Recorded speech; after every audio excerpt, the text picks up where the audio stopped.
On the 15th of November 1968, the Irish Rose left the port of Dublin on its way to West Africa.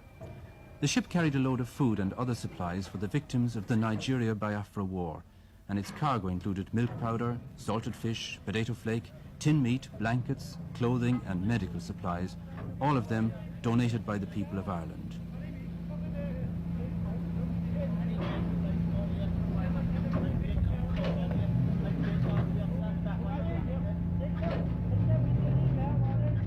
The Irish Rose was the third shipload of supplies sent out of Ireland in the last few months through the agency of the Joint Biafra Famine Appeal. The Irish contribution has been a part, and a very important part, of the stream of goods and money that have been channeled into Biafra through the nightly airlift. It's no exaggeration to say that during the past 6 months, these night flights to Uli and the ships that provisioned them have kept a whole people alive.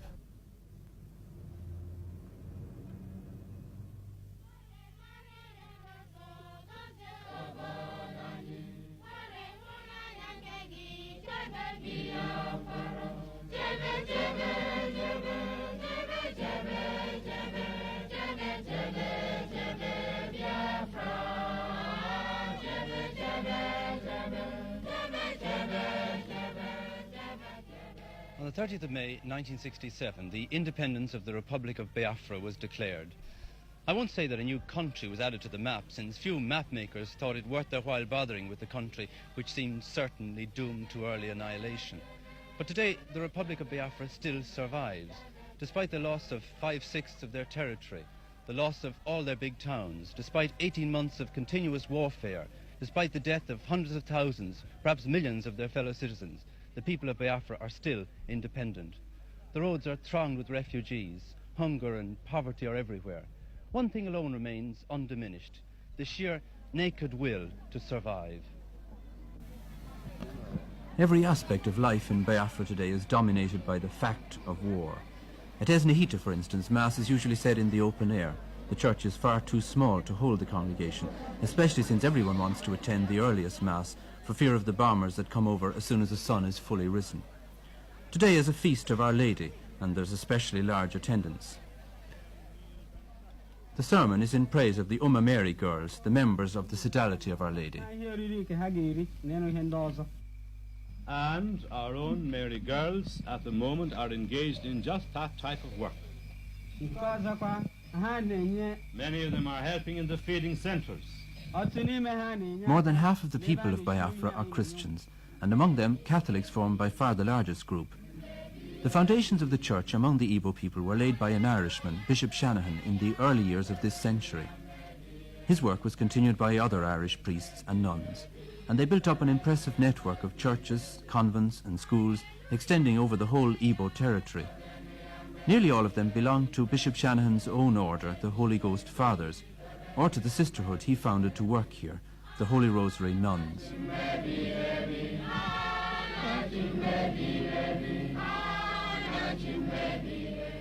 The outbreak of the war brought many problems for the missionaries. As the federal Nigerian troops advanced, the Igbo people fled in front of them, and the priests and nuns who had worked with the Igbos moved with them. Some of these displaced missionaries have since returned home, but enough have remained to ensure that all the missions and convents in Biafran-held territory are fully staffed. The emphasis of their work has changed greatly, however, and with all their schools and colleges closed, they find that most of their time is spent in bringing relief to the sick and hungry among their people.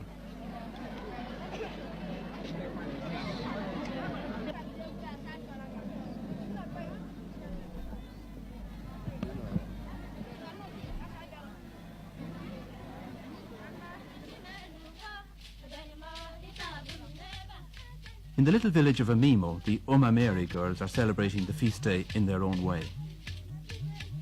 Since the fall of the town of Owerri, Amimo has become the centre of administration for what is left of the Owerri diocese. Bishop Joseph Whelan, the Bishop of Owerri, moved here after the capture of the city in September, and he was joined here a few days later by the nuns from the Holy Rosary Hospital at Emekuku. Well, I felt very happy that the nuns took the same decision that we did. They decided that it was their place to stay with the people. And even when they evacuated Emekuku Hospital, which was their first foundation in Owerri, and we called it the mother of all the churches, when they evacuated their big hospital, they came down here to Amimo, and 6 have actually remained on, 2 of whom are sister doctors. And they usefully put down their time now looking after the sick, visiting the bush, visiting the camps. What effect has the war had on your relationship with the people here? I understand at the beginning of the war that things were rather unpleasant for the missionaries. They were unpleasant because all white men were identified with Britain, and Britain was the enemy. But people soon began to see that we, the missionaries, were staying with our people, that we were anxious to help them, that we were a consolation to them. So they welcome us now, as you can see here today. And also, of course, you're a provider of food. Oh, we're our providers of food for them. We have our feeding centres, and we have helped in a big way to overcome the famine. When you left the Diocese of Owerri, or rather the town of Owerri, you left it at a time when it was very hopeful for the future, just building your cathedral. What were the circumstances of your leaving, actually? Well, the military circumstances were that our own army had no arms or ammunition to defend the town, so the town fell really without a shot. And our people had evacuated on the Friday and the Saturday. Sunday morning after Mass, for some of the military, I left myself. And that was one of the saddest experiences of my life, because for 20 years I have been bishop here and built up the diocese, built up a cathedral, a whole education centre, a whole centre of administration. Then in one day it's all lost. One of the few things salvaged from the fall of Owerri was this machine for making altar breads. The machinery was imported from Italy just before the war began and has been in continual use ever since. The war has obviously made no difference to the deep faith of the Igbo people. Working at full capacity, these girls can produce 250,000 communion hosts every month. But even at that, they only barely manage to keep pace with the needs of the Owerri diocese, and the other 4 dioceses in Biafra have to provide their own supply.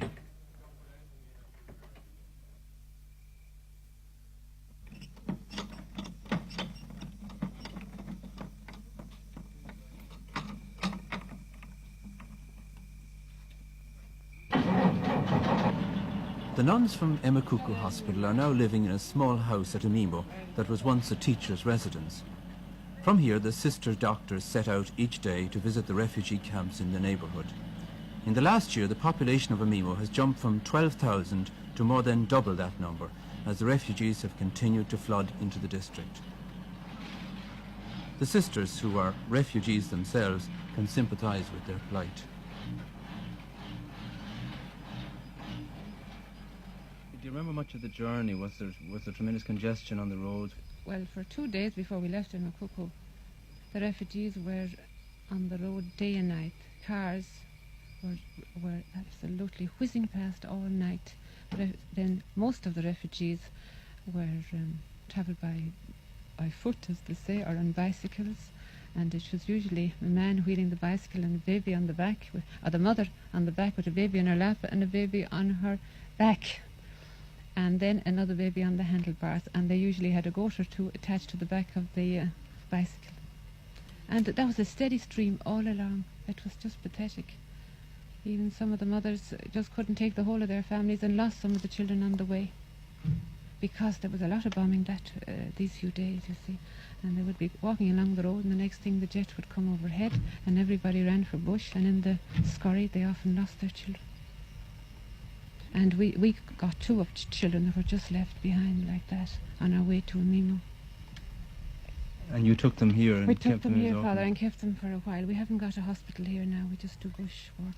But we kept them for a while because we have a few beds in the boys' school. We keep bad patients. And when these children got a bit better, we moved them to Amimo Hospital. So you've been completely uprooted from your hospital and you've had to adjust to a Absolutely, new Father. kind of life. What are you doing here in Amimo? Well, we had to form our policy when we came to Amimo, you see, because there were 6 of us and we had been used to a very well-run hospital. We had a training school for general nurses and for midwives.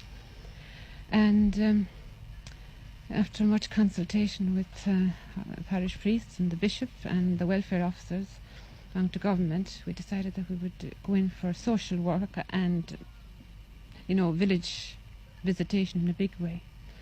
So we decided that we would first do this area of Mimo, which comprises of 5 villages, and each village has about 7 compounds, you see. And in each of these compounds there are, well, anything between 600 and 1,000 people. So we decided that we would see everybody in each compound, whole families together.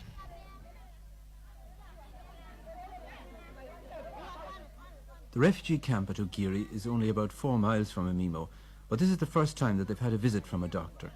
Understandably, it's not too easy to keep them in an orderly line as they await their turn to be examined. These two have worm. These two diarrhea. These two cough. This one has cough and diarrhea also. This one, the skin is... It may take several days, but Sister Doctor intends to examine every man, woman and child in the camp, taking them in family groups. She's not feeding. No, but we'll arrange for her to feed in the centre.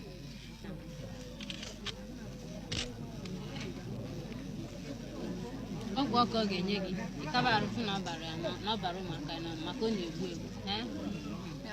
give her that, nurse.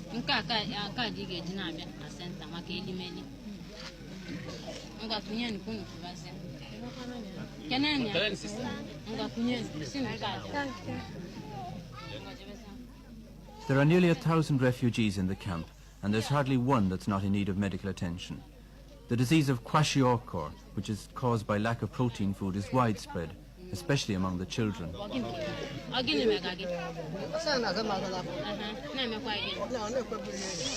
Sister has swelling of the abdomen and loss of appetite and heaviness of the legs.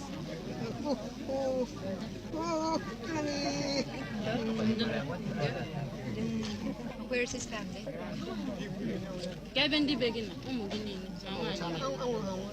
Sister, they have all died. Yes, sister. His wife has died? Yes, sister. And the children. And the children? Sister, the children and the wife died from kwashiorkor. Oh, yeah, go on. Sister, This man is the sole survivor of his family.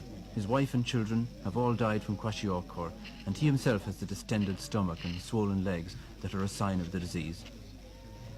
Medicine by itself is of no use to him. Unless he can be given the protein food that he lacks, he will certainly die.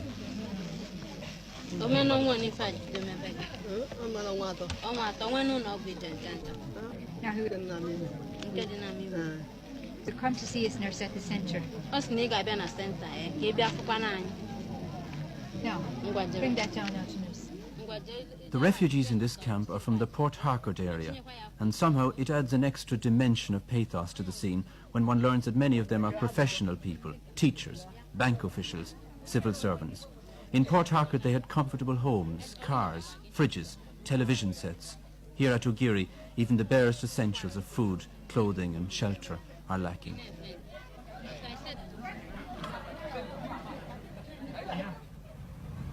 At the Holy Rosary Hospital in Ihala, the roofs of the buildings are covered with palm leaves in a not very successful attempt to hide them from passing bombers.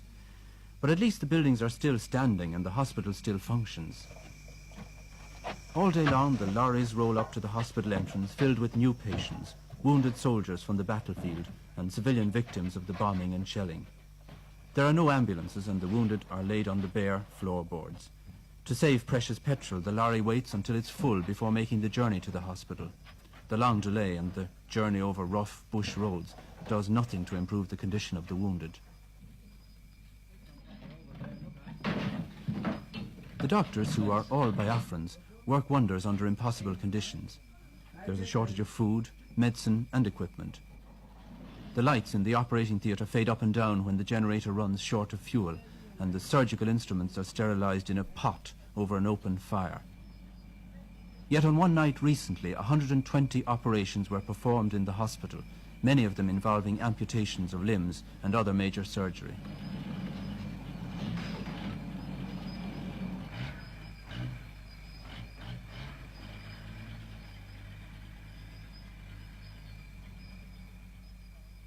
One lorry has barely finished unloading before another draws up with a new set of patients for the hospital.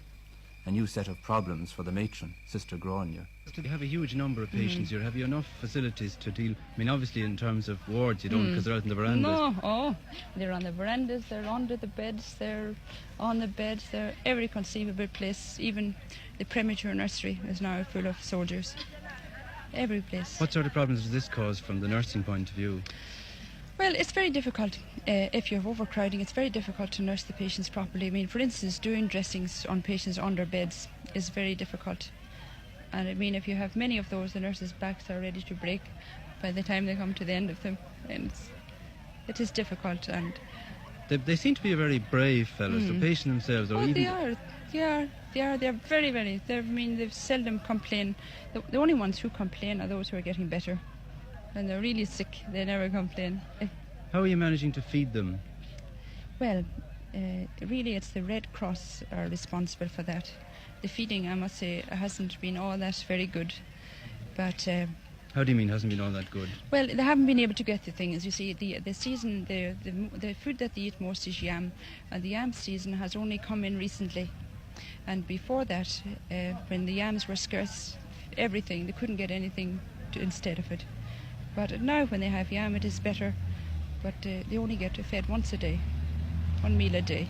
But surely it's very hard for people to recover from sickness on that sort of diet. It is, but what we do is we give them free milk. We get free milk in from the Caritas and French Red Cross, and we give them milk as often as we can, and stockfish. Apart from these sort of problems of overcrowding, you have the problem of danger in terms of air raids. You see you have a lot of camouflaging around, and you have bunkers dug here for... Well, since the day we were bombed, I mean, everybody is more or less a bit on edge, and almost every day we have planes, enemy planes passing overhead. But the hospital itself actually was bombed. It was actually bombed. How did that happen? It happened, it was the 4th of September. It just happened one morning about 11 o'clock. Nobody was expecting anything. We heard all right that there was an enemy plane at us below, but we never suspected for a moment that we would be bombed. And about 11 o'clock, this MiG fighter just swept over the hospital, around 3 times and strafed, and it happened so quickly. It was all over before we realised just how much damage had been done. How much had been done? Were people killed actually? Oh, there were. I'd say up to about, in the marketplace, I'd say many were killed in the market. In the hospital, not so many, maybe up to about 15. But little children were killed. And was damage done to the wards and to the buildings? The children's ward was the worst. Children's ward got a rocket right through the roof. There was a mother and child killed in bed, and another child was killed in another ward, and another child was cut in half up behind the kitchen. What happened to the hospital after this? How did the people react? Were they unwilling to... Oh, that night, the morning time we had about 140 mothers and children. The night time there were 5. All had run to bush, just lifted the children, ran to bush. They were terrified. But then gradually they came in the morning and evening for feeding. They would come in for feeding and disappear again, get their medicines and go home. But now they're all back, things are back to normal.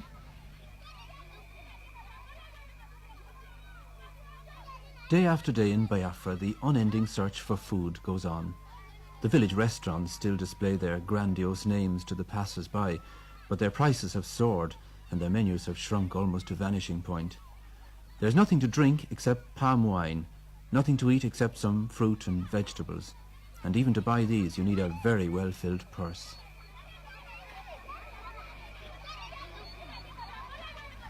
Prices in a Biafran food market today are famine prices. Since the war they've gone up pretty well beyond any control. A cup of this stuff, gari, which they make to use a sort of porridge, used to cost a penny a cup, and now it costs a shilling. Or a yam, the staple food around here, like a big potato, used to cost 6pence each and now can cost anything from 3 shillings to £1. Or a cup of salt, which is a very important commodity in a hot climate, used to cost a penny for a little cup like this and now costs 15 shillings. Matches used to cost 2pence a box and now cost 5 shillings. Or cigarettes, when you can get them, cost 13 and 6 for 10. That's over 25 shillings for 20. A bar of soap like this used to cost a shilling before the war and now costs 25 shillings. This little heap of dried fish used to cost a penny before the war. You'd use it for flavouring or making soup. Now it costs 15 shillings.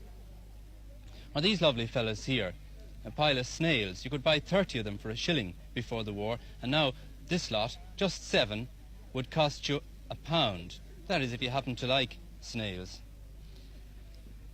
Fresh meat is pretty well unobtainable. You might be lucky to get a chicken, in which case it would cost you £4. But perhaps the most sought after of all is petrol. They call it liquid gold around here, and it costs in the black market £10 a gallon. People still go to market, but these days they do it mainly from habit. Even if there were anything to buy, the prices would put it beyond the reach of all but the wealthiest. The market here at Nguru has an air of unreality about it, as though the real centre of action were somewhere else, and in fact it is. About a quarter of a mile from the Nguru marketplace there's a large convent and school, and it's here that the people come for their food rather than to the once crowded market. The complete breakdown of the traditional system has left them entirely dependent on outside relief agencies like Caritas, the Red Cross and the World Council of Churches. This food centre begins operating shortly after 6 each morning, and it has an average daily attendance of 3,000 women. This morning each one is given a piece of stockfish to begin with. These dried, salted codfish are probably the most useful of all the relief foods. They are light and easy to handle, and they contain the vital protein that is lacking from the native food.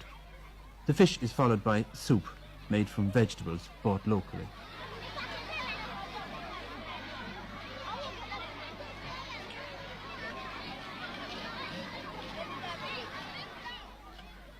Since the Nguru feeding centre is administered by nuns, most of their supplies come from Caritas, the Vatican relief agency. Every night Caritas planes break the economic blockade and fly in food, medicine and money to the airstrip at Uli. The stockfish comes in Caritas planes, and so do the vitamin tablets distributed by Sister Conrad. For the women of Nguru, the Caritas planes are quite simply a matter of life and death. Just across the road from the women's centre, the sisters run another food centre for children and old people. The children begin to gather here while it's still dark, and by sunrise there are up to 4,000 of them, their little bowls and basins ready to receive their one meal of the day. Today they're getting gari, a native food made from cassava roots, and powdered milk from Ireland.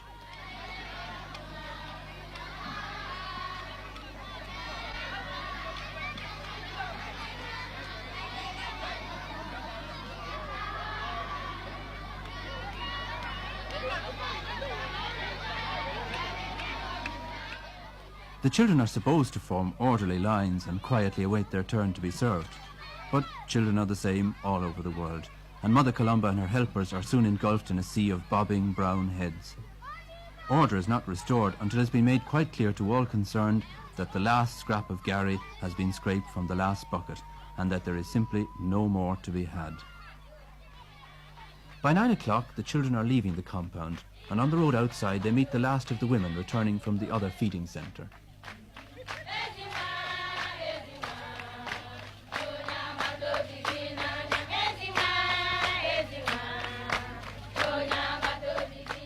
The women are happy, but they're also keeping an eye on the sun, because they know that when the sun is fully risen, the bombers come, and the bombers are no respecters of women or children, or for that matter, of convents. A recent air raid on the convent compound, just after the people had left, wrecked the children's clinic, killing a number of children and their nurse. Had finished the feeding. I was over in the college. I didn't know where the plane was going to discharge its load, but I did hear the explosion. I looked up and I heard the explosion. The convent was still there, but then towards the school there was a cloud of smoke rising up to the sky. This was down here? This was down here, so I suspected immediately that it was either the church or Sister's clinic. When I came over here, of course everybody was running helter-skelter. The Red Cross boys the sister had in the compound, I must say, were very good. They were helping, and the home guards, several of the home guards were helping, bringing out the bodies from under the debris.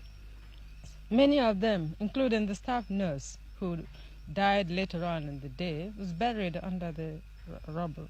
So they dragged out 3 bodies of children, And then several others were dug up, including an infant for about 6 months who was dug up from under the rubble. But the child survived, thank God. We thought it would die, but it did not.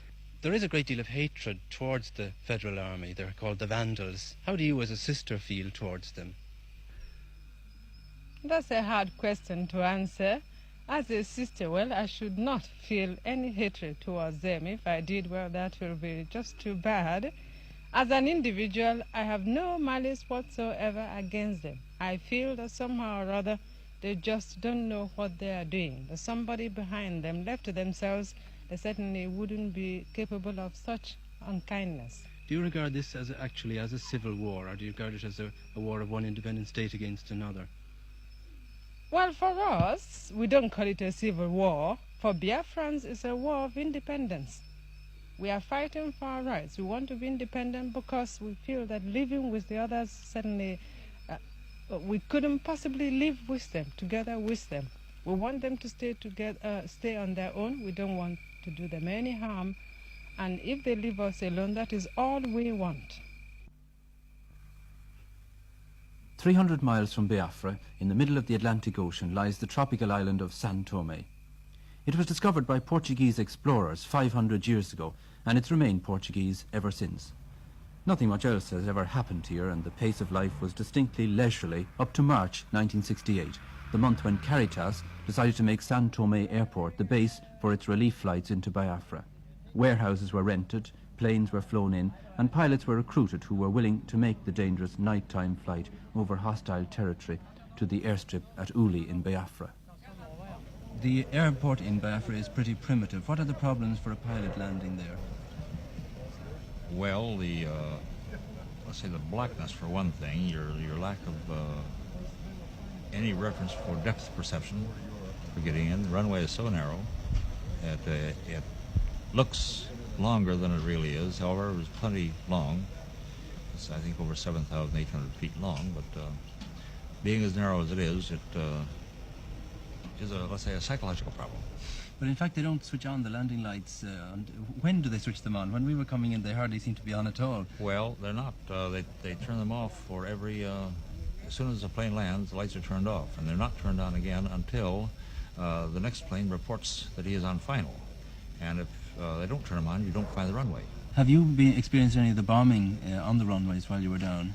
I was there the night of the first night air raid on the ground, but the bombs must have landed a mile or so away. It was either 4 or 6 of them, I don't know. But some of your fellow pilots weren't so lucky. About 2 weeks later, there was a bomb attack. One of our captains was wounded. The co-pilot was badly wounded. Father McGlade was wounded. The Red Cross man over there was wounded. And I think there was about 12 Biafrans killed. I've heard several figures. And 20 to 30 wounded. Well, this is principally why you're so anxious to get airborne again. Yes. So it offer less time for target. How many flights in a night do you make? You mean each individual pilot? Well, the normal is 2. And we've got something like, say, stockfish, something fast unloading. I have made 3. How would this compare with ordinary civil flying? Well, you're pretty tired at the end of 3 shuttles because you've got an awful lot of duty time. So sitting here, waiting to be loaded, being offloaded. So say we fly maybe, say, 10 hours in one night, you've got 4 more hours of waiting for loading and unloading. Are you insured? No. Why? The premiums would be prohibitive. The first plane takes off at about 5:30 Biafran time, and by the time it reaches the Nigerian coast, it's dark. The darkness poses problems for the pilot, but it also gives protection against the Nigerian anti-aircraft guns and fighter planes.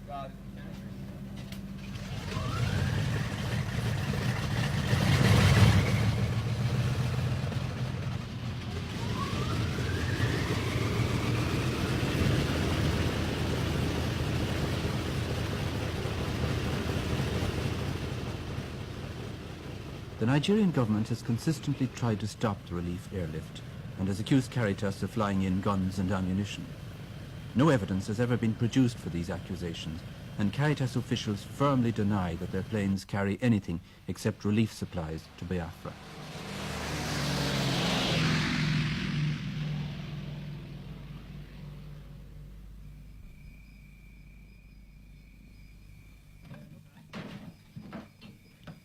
Inside Biafra, the supplies are transported to the Caritas Distributing Centre at Ihoma. A fleet of 26 heavy lorries are waiting here to bring them to the different camps and feeding centres. All the fuel for these lorries has also to be flown in, as well as tyres, batteries and other spare parts.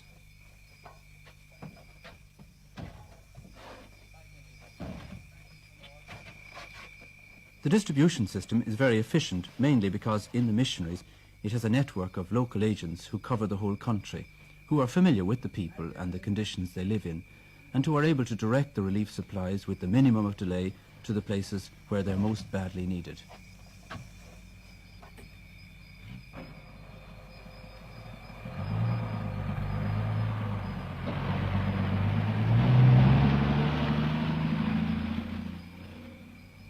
This is Mbutukaya, a small village on the southern zone of the Biafran war front.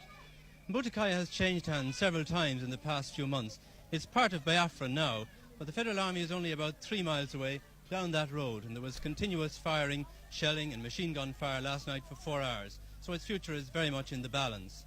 Here in the Catholic Mission there are 1,560 registered refugees, families who have left their homes in Port Harcourt and in the towns around there in front of the advancing Federal Army. They depend for their livelihood on whatever food they can obtain locally and for the relief supplies which come in from the airstrip irregularly. It's in a place like Mbutukaya that one sees the effects of war at their grimmest. The 1,500 refugees who are staying in the school buildings have been living like hunted animals for the past 6 months. When the federal troops advance, they flee into the bush. When they retreat, days or weeks later, the people return again. No outside food has reached them for most of this period, and they've been living on what they could find in the bush: fruit, roots, leaves, and an occasional vegetable. Many have died, especially children and old people. Today, a small truckload of dried fish has come to the village, the first food to come here since the federal troops retreated a week ago. The ration is 1 dried fish for each family.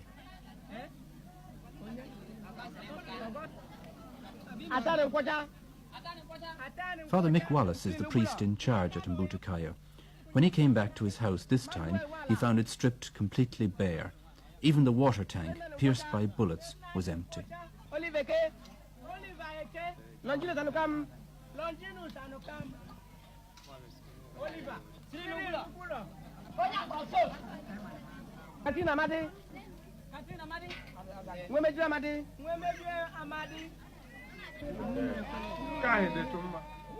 The lorry that brought the fish will not go back empty. The driver, Father Doheny, will inspect all the children in the camp and select the worst cases to be brought away for treatment.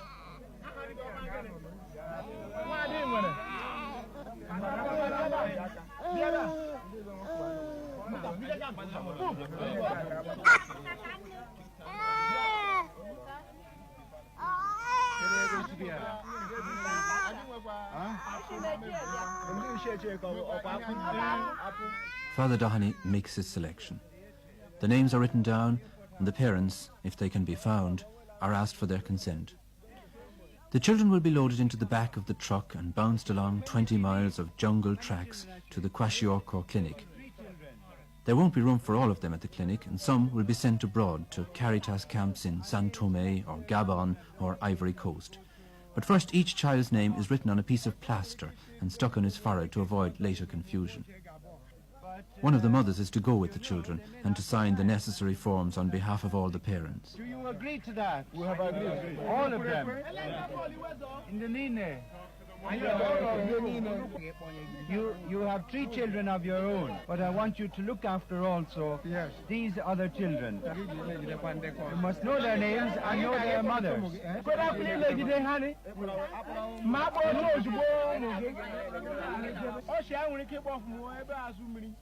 Father Wallace, you've been overrun here by the Federal Army. What's the likelihood of you're actually being cut off here? It's not likely. Why? No, because there are several roads that I can take into the interior of the country, like away from the front, so that I'm no danger really, as long as I have a car with some petrol in it. I only have a few personal things in the house. I have them, keep them in the suitcase all the time, so that if there is any danger, if the Federal Army should make a sudden burst in, I just put the things in the case, put them into the car, call the boy, and away. Not even bother locking the door. Have you had deaths from starvation down here, malnutrition? Oh, plenty, especially of older women, died in the marketplace out there. And some even stayed there when the Federal Army were moving in. Old women, old men. I saw some of them there. I gave them a few pounds as I was passing out myself. I asked them if they were going to move. They said no, that they'd stay here. I don't know what happened to them. I know a lot of them died. But they're not around anymore? I don't see them, no. You see, the people shift around so much, you can't exactly know where they are at any particular time. You lose contact very quick with anybody that you might know, that you might be trying to help. You'd see an old woman today, and tomorrow you'd have something, you'd want to know where she was gone to, nobody could find her. In the church at Uzaba, the final selection of the children takes place. Word has just come through that there's a Red Cross plane flying in tonight from Gabon, which will be able to take 50 children on its way back. Some of the children from Butakaya will be on the plane, together with others who've been examined by the sister doctor and found fit enough to make the long journey.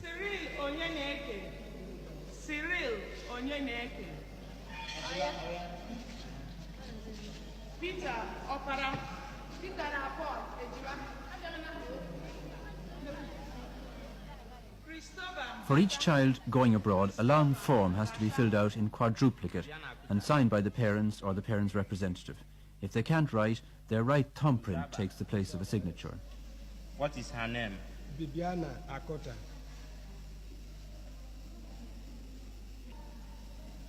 Age? 4 years. Your hometown? Emekuku.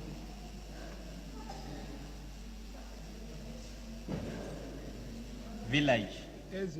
According to the small print on the form, the parent agrees that his child be evacuated outside Biafra for treatment and care, be medically operated on if necessary, and be buried abroad in the event of death. Akota. Divinus Akuta? Akota, yes. Can you sign? Yes.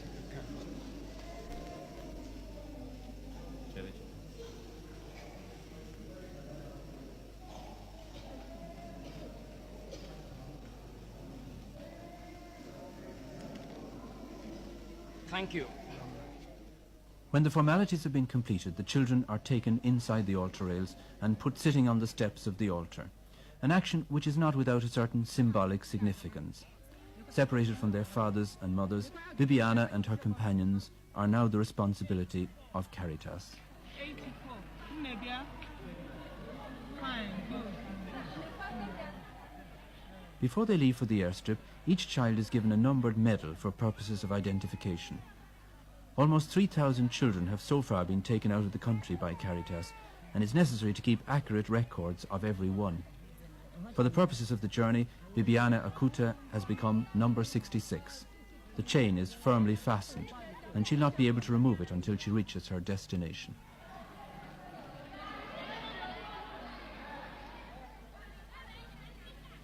The children will travel to the airstrip in 2 small pickups, 25 in each.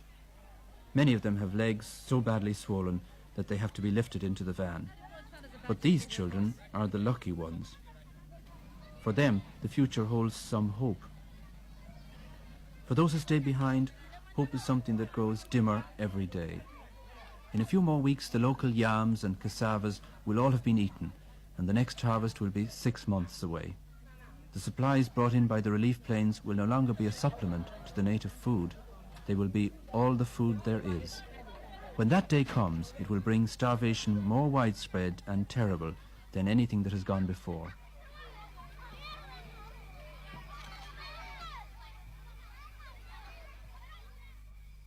Colonel Adumedu Ejiogu has been president of Biafra and commander-in-chief of its army since independence was declared. He, more than any other man, is aware of the famine threatening his people and grateful for any help that reaches them from outside. Your Excellency, one of the greatest relief campaigns ever mounted by the Irish people has been mounted in the past few months on behalf of Biafra through Caritas. What effect have these airlifts had on the Biafran people? I think it has been a tremendous work. And may I, if you permit me, take this opportunity to thank the Irish people, particularly as this is intended for them, for their generosity, for their deep understanding and humanity,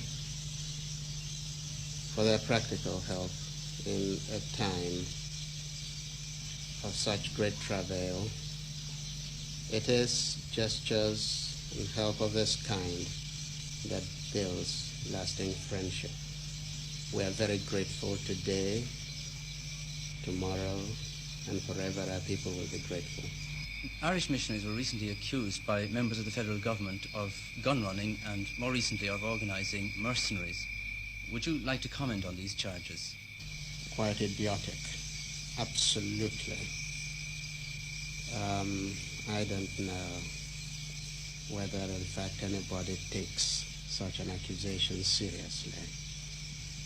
It is the fluster of a frustrated people, and one can understand their frustration after all the massive support they're getting and finding they cannot conduct their quick kill. It is an accusation just made because they are not advancing in the battlefield. No Reverend Father, no missionary serves in Biafra as a mercenary or organizing one, or indeed doing anything directly to aid our war effort. All the Irish missionaries have done, and indeed the missionaries on this side have done, is their Christian duty of bringing hope, of bringing solicitude, of bringing relief to the afflicted people. That's all. Since the War of Independence began, most of the Irish missionaries have in fact remained here in Biafra. How do you feel about this? To me, it's natural. A missionary comes in. It's like a wedding, for better or for worse. Right now, it's worse. They stay with us. I never thought for one moment that they would leave, and I am happy that they have not left. Our entire people are happy. The Irish government, however, have not recognised officially the state of Biafra. And how do you interpret this? Governments are usually slow in matters such as this. I interpret the reticence of the Irish government as arising from a lack of conviction that a recognition of Biafra at this stage is to her own interest. The people of Ireland have demonstrated their own feeling in this matter, but governments are always slow. I think that it's a good start that the people are understanding. This understanding by the people, I hope, soon will be transmitted to their accredited representatives and the government. We would very much, of course, like to see a more positive action, diplomatically and politically, from the Irish government.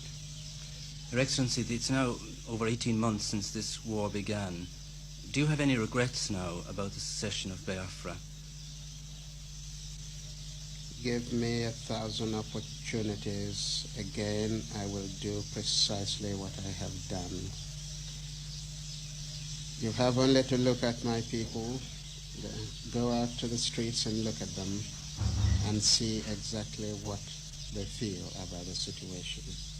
I am today in a happy position of knowing that I have acted absolutely throughout according to the wishes of my people. No, I have no regrets.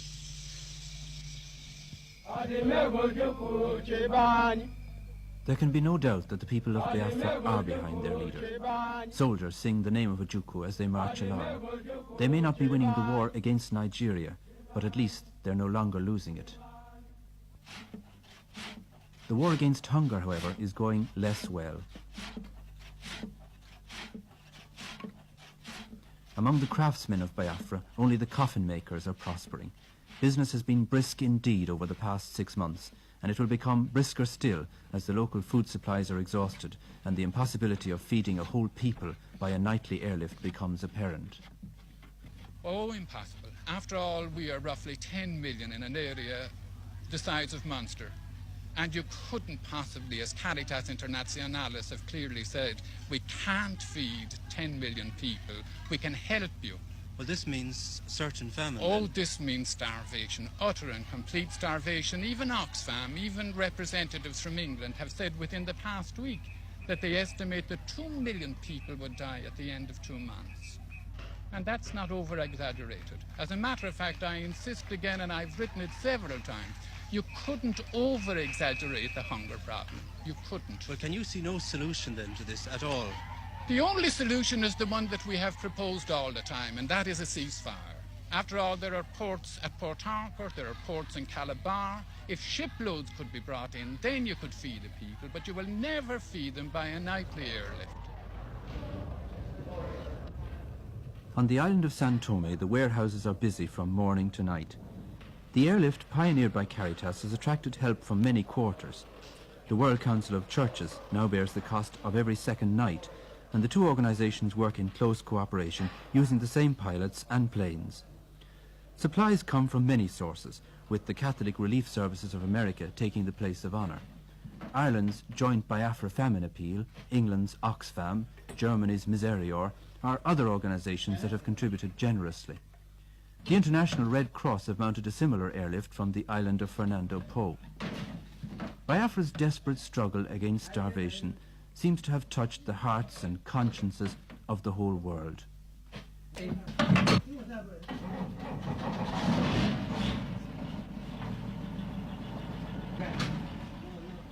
It's an amazing achievement to have sprung from such modest beginnings, and no one is more surprised at it than the man who started it all, Father Tony Byrne, the priest who came to Africa to preach and baptize and ended up directing an airline instead.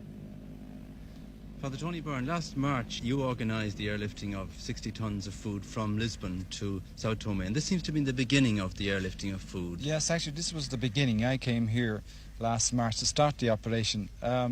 I didn't think at that time that it was possible for this operation to develop into the world's greatest relief operation.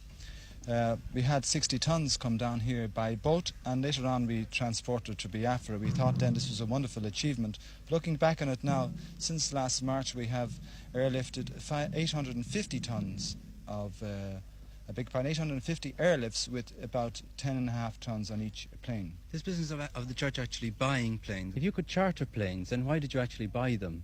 Well, you see, at that time, no company would come into this operation. They considered it as an extremely